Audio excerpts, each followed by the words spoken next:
e glória a ti, Senhor.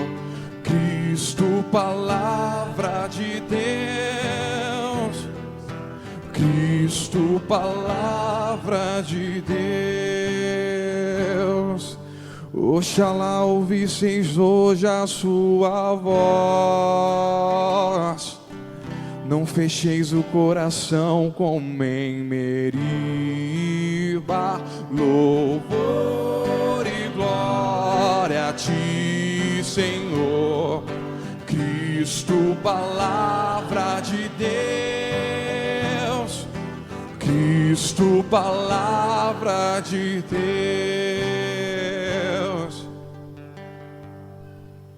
O Senhor esteja convosco. Ele está no meio de nós. Proclamação do Evangelho de Jesus Cristo, segundo Mateus. Glória a vós, Senhor.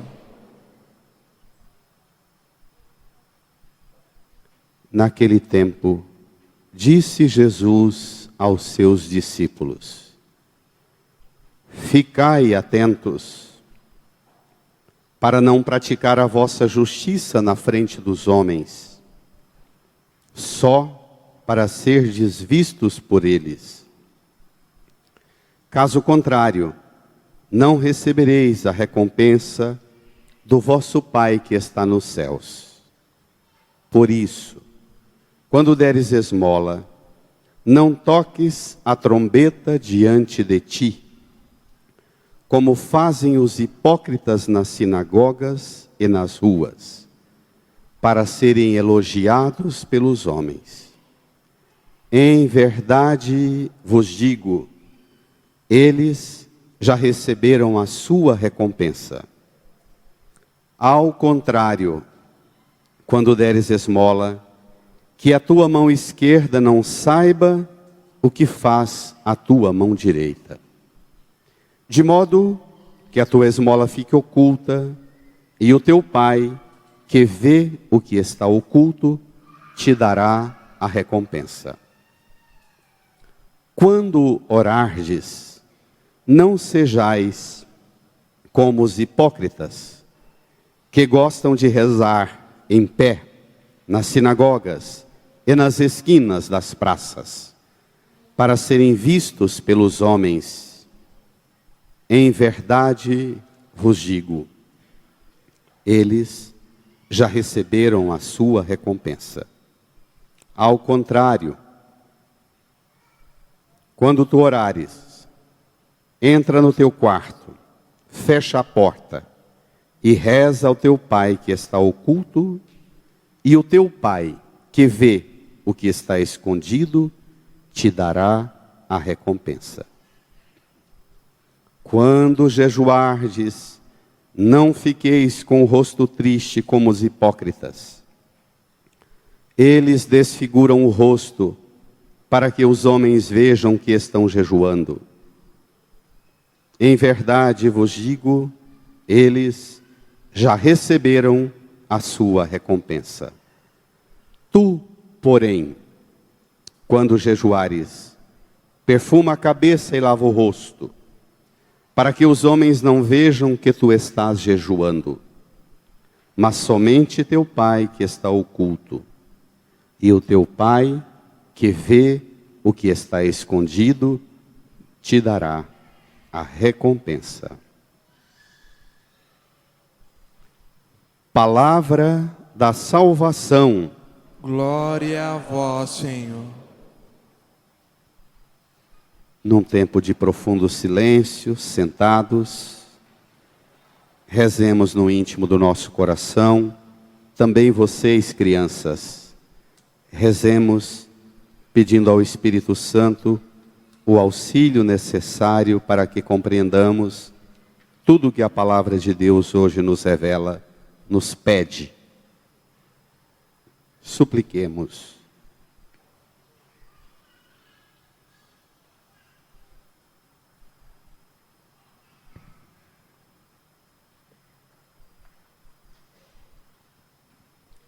Amém. Irmãs e irmãos, hoje celebramos a quarta-feira de cinzas. Na simbologia do que vamos receber daqui um pouco, a cinza com o sinal da cruz em nossa testa, em nossa fronte. O ministro, a ministra fará o sinal da cruz com a cinza e dirá: converta-se, converta-te e creia no Evangelho. Essa exortação que o Senhor dirige a nós, converta-te e creia no Evangelho, tem que ser para nós a motivação maior para estarmos aqui. Porque nós não viemos aqui para receber um rito de superstição, de mandinga.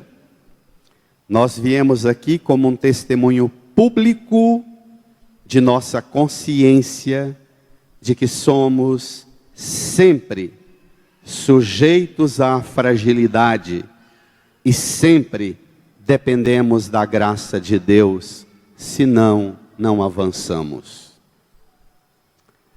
Na cultura dos povos do Oriente Médio, da Mesopotâmia, boa parte também da Europa, a cinza,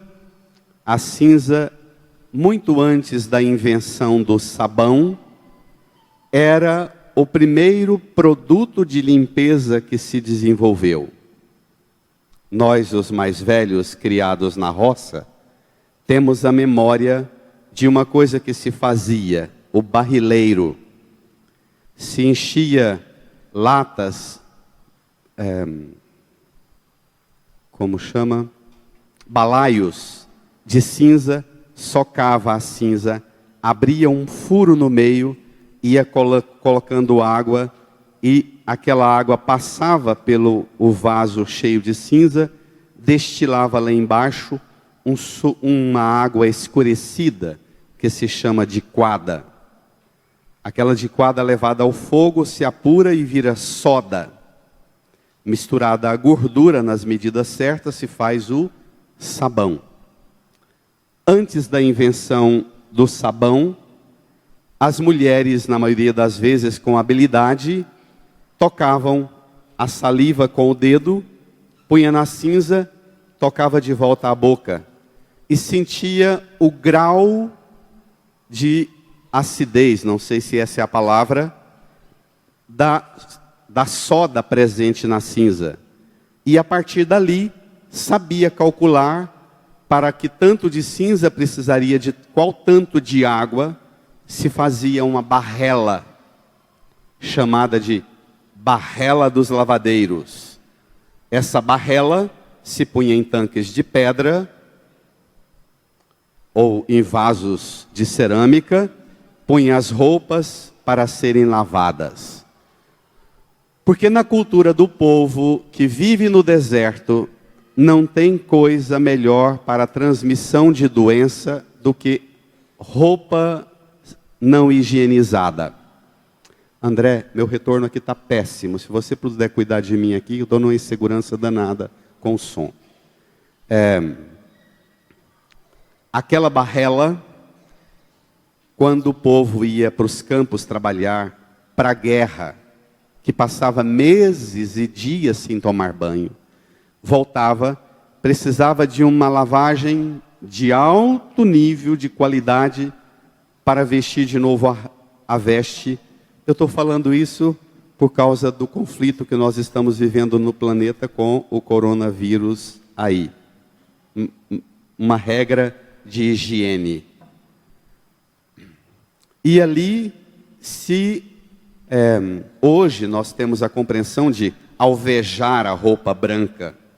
As mulheres e também homens que cuidam de casa sabem da função e os processos para alvejar uma roupa encardida.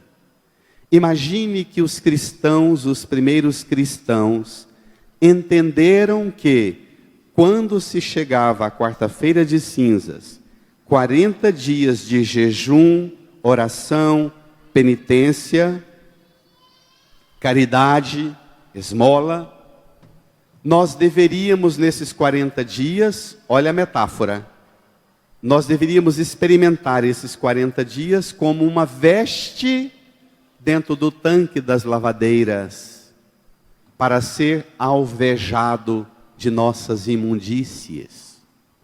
Uma imagem bela, para que você chegue na noite da Páscoa com a sua veste batismal sem nenhuma mancha.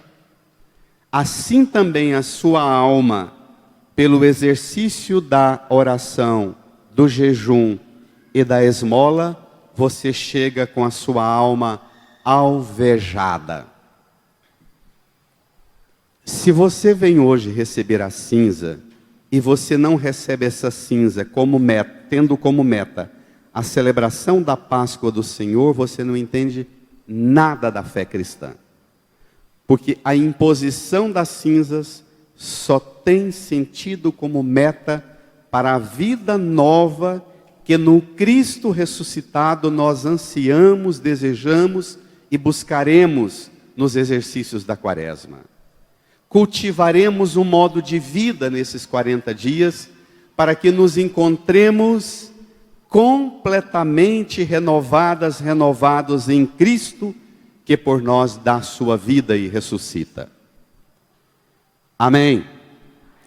Dito isso, tem muita criança hoje na igreja, não podemos desperdiçar essas vestes novas que são as crianças, com o profeta Joel da primeira leitura. Vamos lá?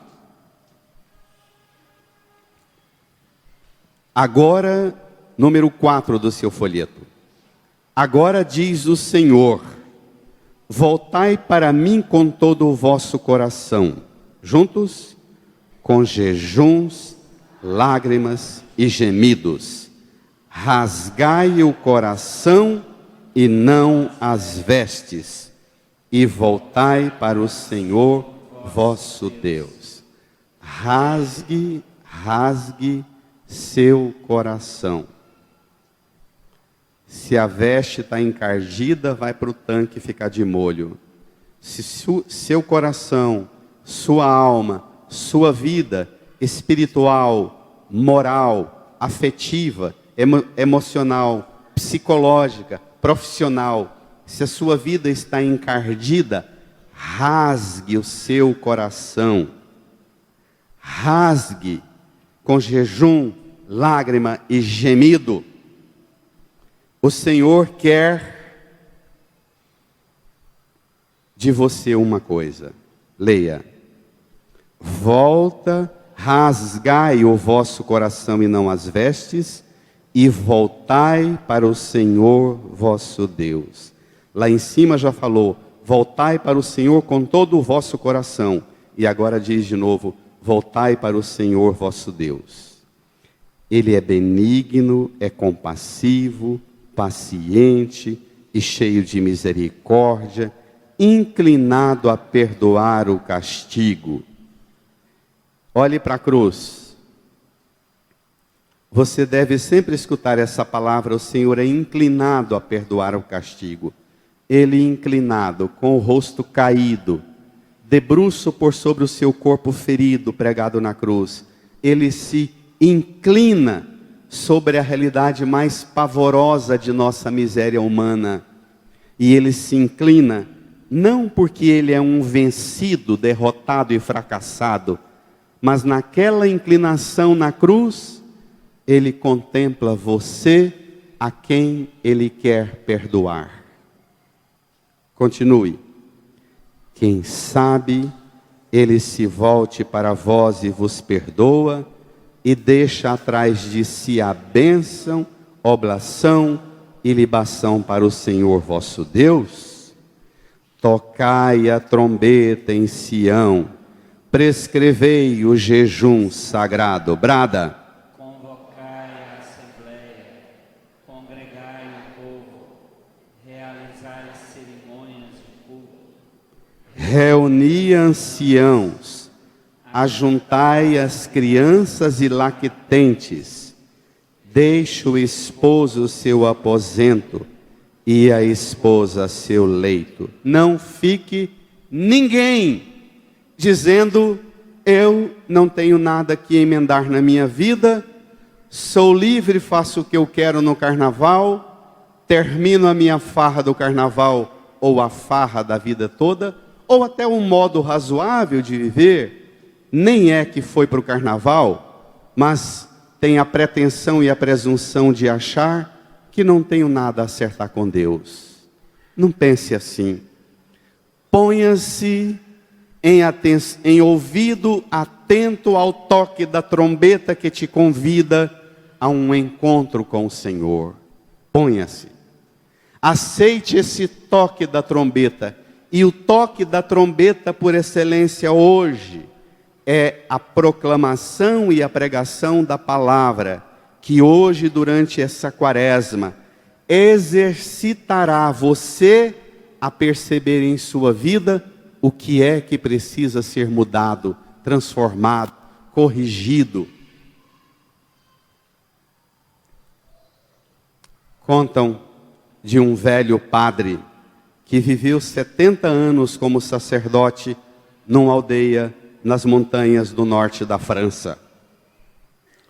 Viveu e conheceu todo mundo, conviveu com todo mundo, sabia a data de aniversário de cada um daquela aldeia e visitava cada um no seu aniversário. Sabia a data de morte dos pais, dos avós, dos bisavós e ia visitar as famílias em todas essas datas. Já velhinho, no leito de morte, um jornalista lhe pergunta, ao longo de 70 anos como padre da aldeia, o que mais lhe encantava e o que mais lhe espantava? Ele dizia: o que mais me encantou nesses anos todos é como o Senhor é generoso e sempre nos busca, e como tem gente sempre aberta e desejando esse encontro com o Senhor. E o que mais lhe espantou, Padre José? Ele respondeu: tantas pessoas que tiveram tantas oportunidades na vida, mas não se abriram ao Senhor. O Senhor nos dá tantas possibilidades, e às vezes essa é a tristeza de um padre, depois de 70 anos. Essa é a tristeza e a dor de um pai, também na velhice, olhar para os filhos e dizer: tanto foi oferecido, tanta possibilidade foi apresentada para essa pessoa ser melhor, e ela resistiu, não quis crescer. Irmã, vem comigo no final da segunda leitura, número 6 do seu folheto, da segunda carta de São Paulo aos Coríntios. Lá embaixo, último parágrafo. Como colaboradores de Cristo, nós vos exortamos a não receberdes em vão a graça de Deus. Olha que diagnóstico mais louco. Um pregador do porte de Paulo apóstolo dizer que tem gente na comunidade que recebe em vão a graça de Deus. Você pergunta: eu não recebo em vão não. Não responda você. Peça hoje que o Espírito Santo diga a você se você tem recebido em vão a graça de Deus. A graça do batismo que você recebeu quando foi batizado, batizada. A graça do sacramento da Eucaristia, cada vez que celebra. Da crisma. A graça do sacramento do seu matrimônio. Se o seu matrimônio é algo que você vive em estado de graça, ou se o sacramento que você recebeu, do batismo, da primeira comunhão, da Eucaristia, da confissão, do sacramento do matrimônio, você caminha como um pote, que Deus derrama a graça e o pote está virado de boca para o chão. Permita que o Espírito Santo te faça uma indicação espiritual, se você tem recebido em vão a graça de Deus. Pois ele diz, leia comigo: no momento favorável eu te ouvi, no dia da salvação eu te socorri. Deus percebe e Ele cria um momento favorável. Deus escuta e socorre você. Quando? Responde Paulo, leia: é agora o momento favorável. É agora o dia da salvação. Pronto, é hoje, é agora. Não desperdice a graça de Deus em vão, é agora, é hoje. É nesse momento que você precisa receber essa graça sobrenatural. Não acolha o convite e a exortação. Não escute o toque da trombeta e pense: não é para mim, não é comigo. Porque o trompete do frevo eu já pulei no carnaval e estou com ressaca. Não desperdice as 3 dicas que Cristo te dá agora no Evangelho. 3 modos de você viver essa quaresma, cuidando para que você não desperdice a graça de Deus. Tem 3 graças de Deus sobrenaturais em sua vida. 3 realidades com as quais você lida e que você precisa relacionar com essa realidade, com essas graças, de uma maneira permanentemente e surpreendentemente sempre nova. Vamos. Mateus capítulo 6, versículo 1 até o 18.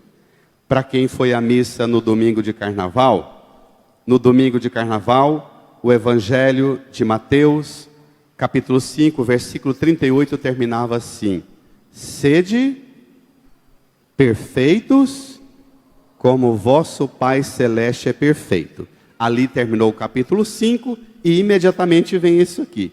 Então, se você for embora ainda com dúvidas sobre o que é ser perfeito, para Jesus ser perfeito é você alcançar um nível de relação com essas 3 realidades que ele vai te apresentar. Maravilhosa a pista, o caminho de perfeição que Cristo apresenta. Vamos.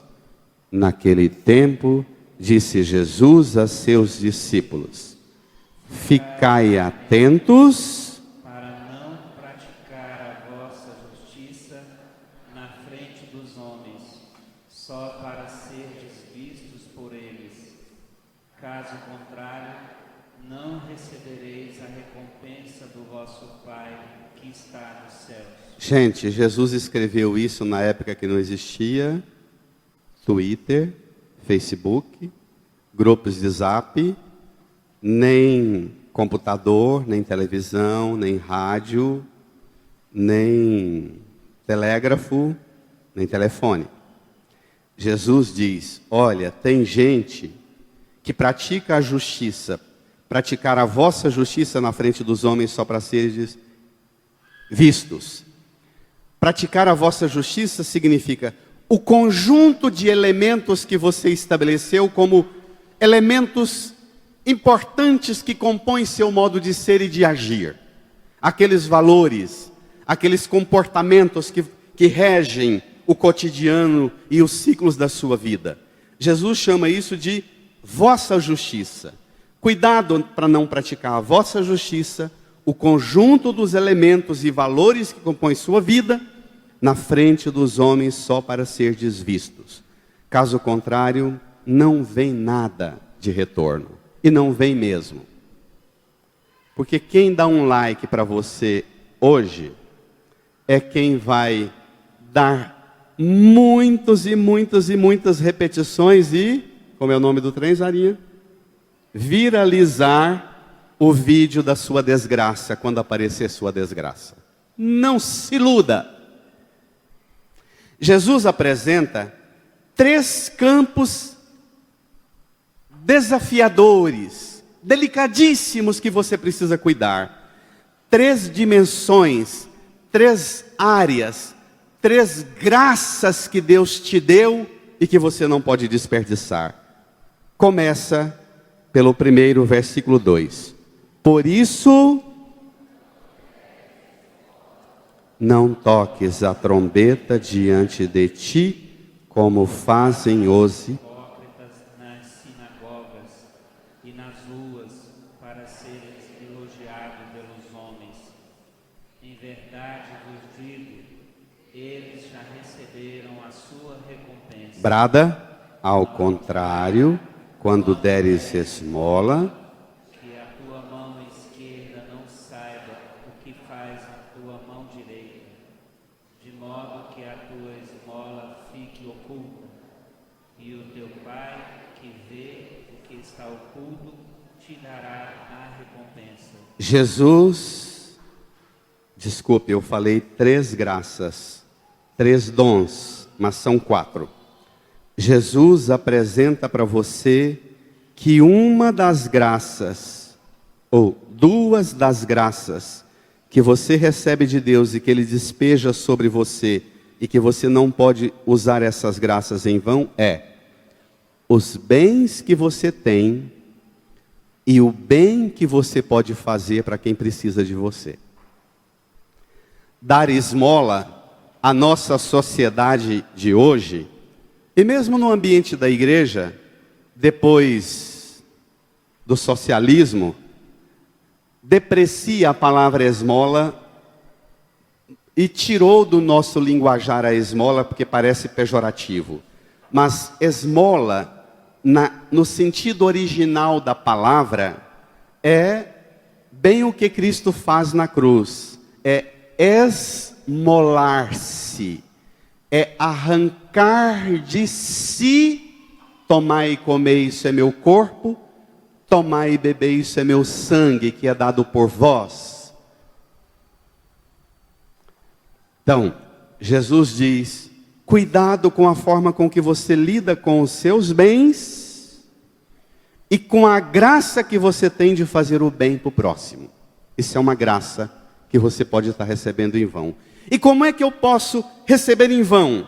Primeiro, possuindo os bens e não enxergando quem precisa de mim. Segundo, enxergando quem precisa de mim e fazendo o bem para quem precisa de mim, mas, em troca, eu peço que toquem a trombeta. Todas as vezes aqui na paróquia que um grupo sai com alguma iniciativa de fazer gesto bom, ir ao encontro de família, me pergunta: o senhor tem alguma orientação? Eu digo: tenho. Não fotografe e não ponha nas redes sociais, já está bom demais. Mas o mundo precisa saber do bem que a gente faz. O mundo saberá. O mundo saberá. Quem foi ajudado, dirá: alguém me enxergou, que eu nem sei quem é. Existe gente boa na terra que eu nem sei onde mora. Isso é fermento, é sal, que dissemina nos corações e mentes a possibilidade de eu enxergar quem eu nem sabia que existia. Sair daqui para uma periferia lá no extremo de Aparecida ou do Canedo, ou andando pelas ruas para encontrar os irmãos caídos na miséria e na indigência da grande Goiânia. Esmolar-se. Deus te deu a graça dos seus bens e Deus te deu a graça de fazer o bem. Não desperdice essa graça e não receba essa graça de Deus em vão. Não faça propaganda, não toque a trombeta, não vista a máscara. Inclusive, o original da palavra hipócritas do ambiente grego significa o mascarado, para quem está vindo do carnaval, aquele que cada hora tem uma máscara diferente e vive muitos personagens. Em cada lugar tem uma fachada. Não seja homem e mulher de fachada. Amém? Segunda graça que Jesus não quer que você receba em vão. Versículo 5. Quando orardes, Não sejais como os hipócritas, que gostam de rezar em pé nas sinagogas e nas esquinas das praças, para serem vistos pelos homens.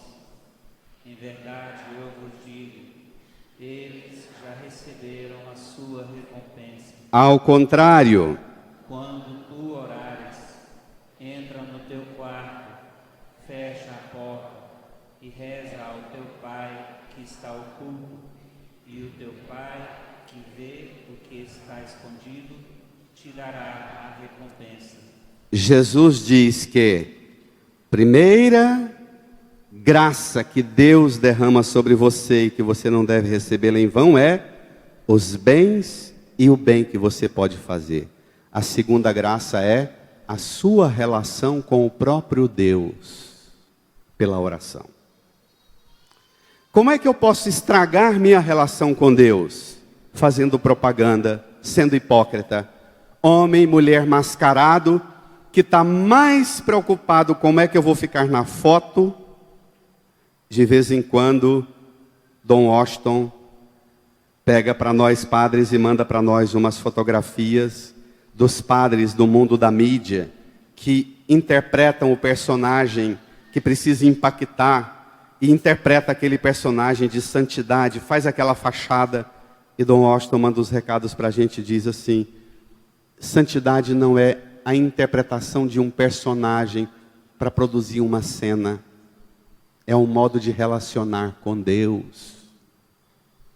Jesus diz, a oração não é um monólogo, a oração é eu e Deus, Deus e eu, numa realidade de intimidade, onde eu falo, Ele escuta, onde eu escuto e Ele fala-me, forma-me, molda-me. E Jesus diz que esta pode ser uma graça que a gente recebe em vão, quando a gente faz para ser visto e não para ter uma vida íntima com Deus. Todos nós aqui sabemos, todos nós já testemunhamos em nossa vida como é triste conviver com uma pessoa que transforma a religião e o modo dela entrar na igreja, sair da igreja, o modo dela rezar e se comportar, uma fachada. O tanto que isso para ela é forte e parece o centro e a razão de tudo, mas o quanto isso não impacta nem os que moram com ela na casa dela. Não tem gente assim? Cuidado, não transforme a possibilidade da sua relação com Deus se tornar uma relação de hipocrisia. Não invista no elogio, na fama. Se alguém te chama de santinha, santinho demais, pense se não é fruto da performance que você produz, interpreta. Por quê? Porque o Pai que vê o que está escondido não precisa da fachada, não precisa da casca.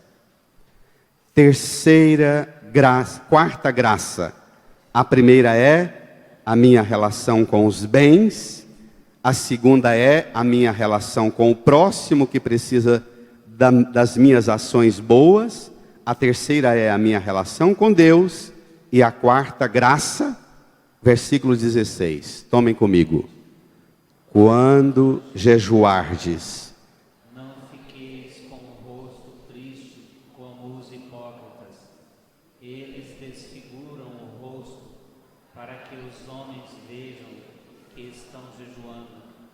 Em verdade vos digo, eles já receberam a sua recompensa. firme igreja, tu, porém, quando jejuares, perfuma a cabeça e lava o rosto, para que os homens não vejam que tu estás jejuando, mas somente teu Pai que está oculto.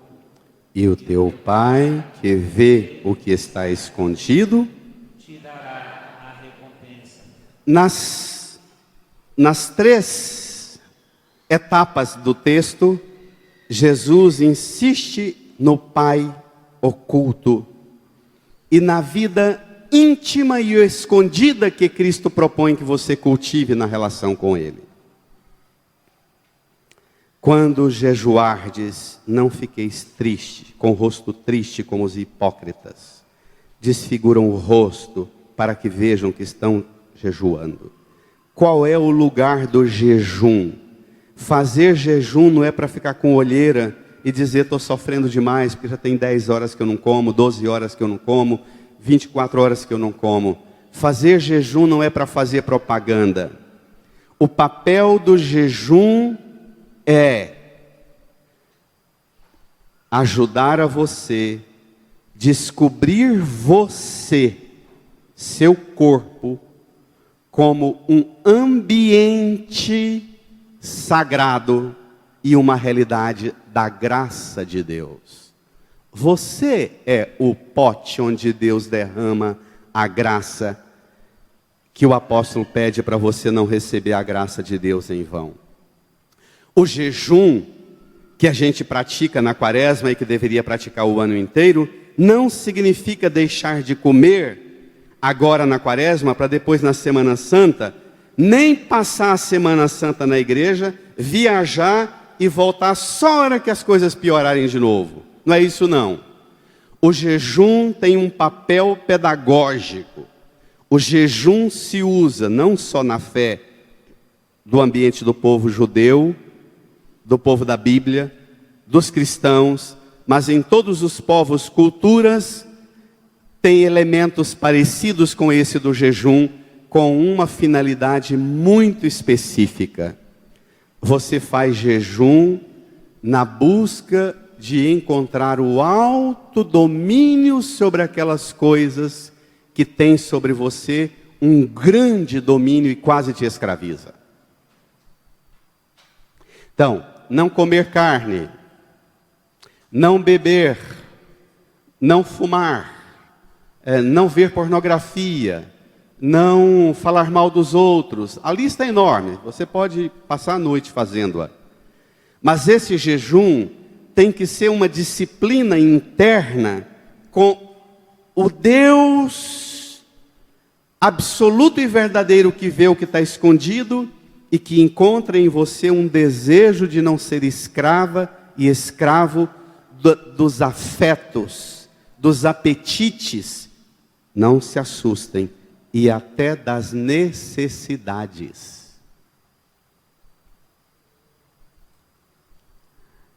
O jejum tem que se impor sobre você como uma disciplina de dizer: meu temperamento está difícil, eu vou diminuir minha comida, eu vou passar fome, e cada vez que eu sentir vontade de comer, eu vou dizer ao Divino Espírito Santo, eu vou pôr a mão no meu estômago e dizer: Divino Espírito Santo, como me faz falta essa comida, eu te peço que eu seja preenchido de paciência, de compaixão, de misericórdia, naquelas situações que eu estou perdendo o controle. Entendido? É muito mais elevado do que simplesmente é pecado comer carne na sexta-feira da quaresma. Provavelmente, para muitos, não comer carne não faz a menor falta. Mas para muitos, dizer, não use as redes sociais para difamar alguém, fará muita falta. Para muitos, dizer, não tome refrigerante, seja um sofrimento. Mas para muitos, dizer, não fale mal das pessoas, seja um sofrimento ainda muito maior. Então, não fale mal. Descubra o que é que tem sobre você um domínio que transforma o seu corpo, que é uma realidade sagrada, em um corpo que recebe a graça de Deus em vão, e pelo jejum busque o autodomínio. Amém? Nessa cultura e nessa sociedade nossa de gente narcísica, de gente solitária, individualista, nessa sociedade nossa de gente tão escrava da propaganda, nós mais velhos fomos educados naquela máxima: a propaganda é a alma do... Jesus diz o contrário. A propaganda na vida espiritual é a desgraça do negócio. Cuidado. Põe a perder. A propaganda põe a perder a relação sua com seus bens, põe a perder a relação sua com o bem que você faz, põe a perder a relação sua com Deus e põe a perder a relação sua com você mesma, com você mesmo. Dê uma sacudida no corpo cansado do carnaval ou do descanso do carnaval. Se proponha a fazer desta quaresma um itinerário espiritual da mais alta envergadura.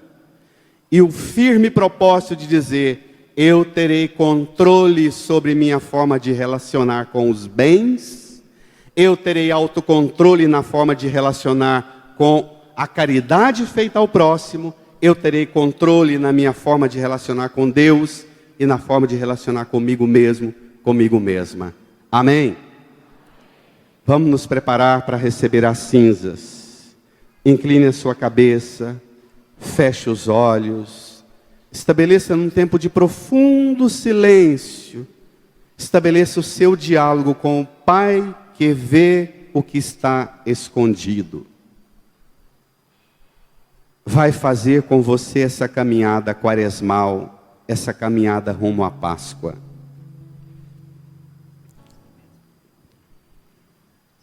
Fale com o Pai, com Jesus, com o Espírito Santo, que você deseja fazer esse caminho, que você está disposto a fazer esse caminho, que você está decidido a buscar na relação com seus bens, com o seu próximo, com Deus e com você mesma, buscar uma renovação espiritual à altura do que Cristo hoje te pede.